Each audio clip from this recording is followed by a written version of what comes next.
Hello everyone, welcome back to another episode where we discuss all things related to mental health. I'm your host Hildah Anyango, and today with me is our guest. Kindly introduce yourself. Thank you so much, Hilda, for this warm invitation to this particular show. My name is Makokha Pius, and I'm a practicing psychologist registered with the Counselors and Psychologists Board of Kenya and the Ministry of Health. And it's a pleasure being here. Thank you so much for joining us today. Today we'll be discussing mental health, particularly among university students. We find that most students are struggling with different variety of mental health issues, from depression, anxiety. So what are some of the common mental health issues that students struggle with?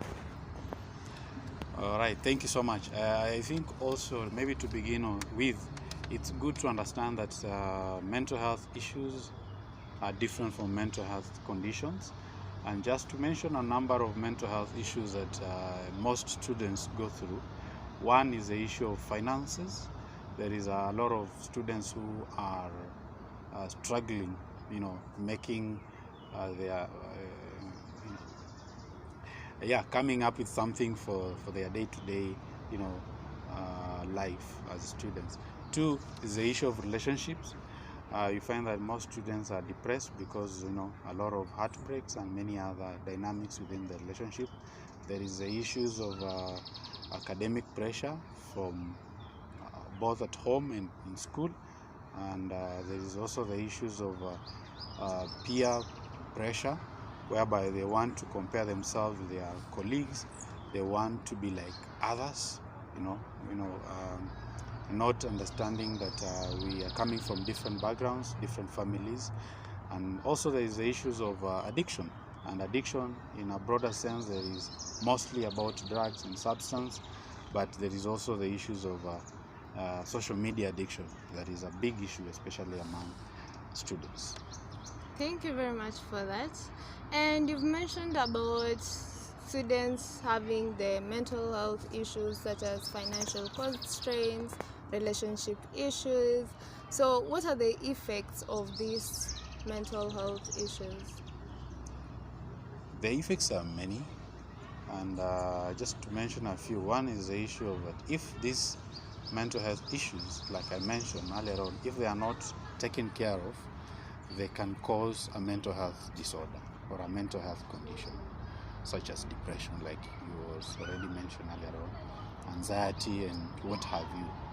Two, it can affect their concentration in class. You may find that they are not paying attention to whatever is being taught in class.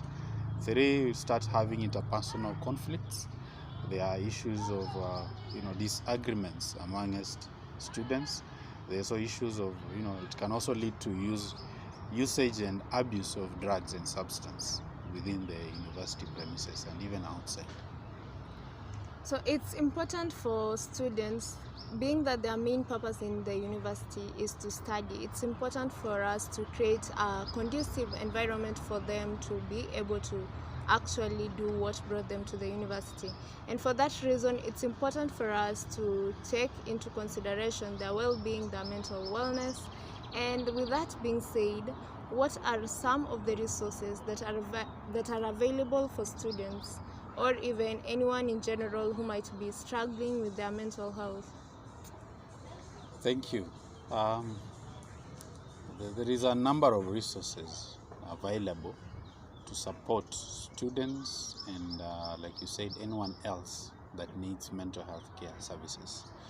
First of all, being a student, I believe in every school or in every institution there is that department that deals with the mental health. There is a designated office for a psychologist or a counselor that is able to handle these issues coming from the students. That is one. Two, there are a number of organizations in Kenya here that are also giving psychosocial support to the students that might need. There is also a toll-free line by the Kenya Red Cross, and their toll-free number is 1199.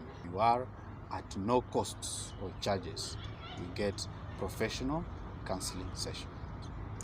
And thank you very much for that. As we wrap up this session, I know there are students who are watching this show right now and they'd like to know what are some of the things they can do to maintain a good mental health. It's an individual responsibility. All of us, we have that. We are supposed to be in charge of our lives and we are supposed to take care of ourselves. If I do not take care of myself, there is no one else who is going to take care of myself.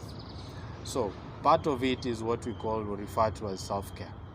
Self-care means that you are able to take care of yourself in a better way so that you can continue being productive and you can continue being meaningful in your given community.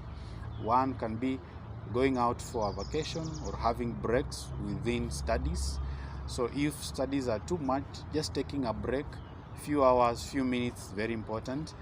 Having physical exercises, going out for workouts, jogging, hikes, camping, they are very, very important. The other thing is having a friend or belonging to a community. It's also very, very important. Having that sense of belonging, especially to a community, it helps you in a way that it enhances your individual resilience to deal with your day-to-day issues of life. Then there is the issues of spiritual connections.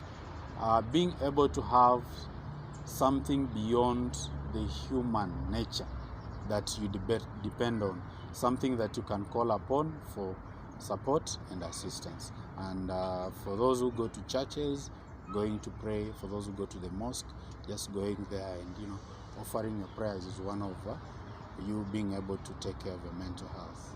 Yes. Thank you very much for that. Thank you so much for sharing your knowledge with the rest of us, and we are happy to have you on our show. That was all for today. Thank you so much for joining us. Until next time, I'm your host, Hildah Anyango.